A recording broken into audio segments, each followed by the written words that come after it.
In the meantime, we have to talk about this because it's happening right now. Israeli Prime Minister Benjamin Netanyahu is meeting with Vice President Kamala Harris.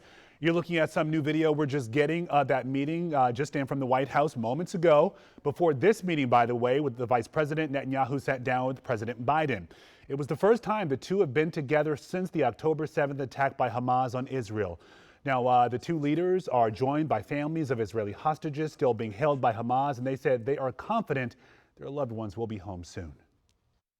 We got absolute commitment from the Biden administration and from Prime Minister Netanyahu that they understand the urgency of this moment now, to waste no time and to complete this deal as it currently stands. Yeah, meantime, outside the White House, protesters met for the fourth day in a row. You can see they poured fake blood on the ground and held up an effigy of the Prime Minister. Rafael Sanchez-Cruz has been following these demonstrations all week long. And Rafa, how did today's protests compare to what we've been seeing all week?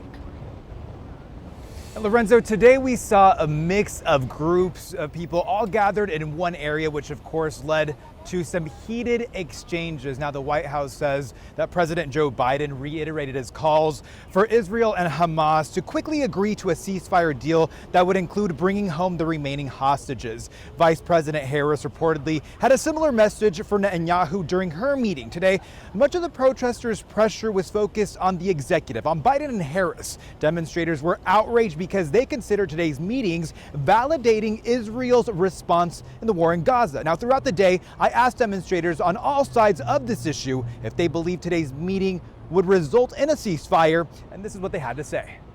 They're best friends, so I don't think anything of it. Nothing's gonna happen, nothing's gonna change. Him being here specifically, I think there's a meaning behind that, which is we need to use the U.S., which is one of our biggest allies, to try to bring an end to this war and to bring our hostages back. We need to put an end to Hamas's terror wing and capabilities. I think it's a spark for hope. It restores faith in humanity, and it brings people together to collaborate for justice, which is a noble goal.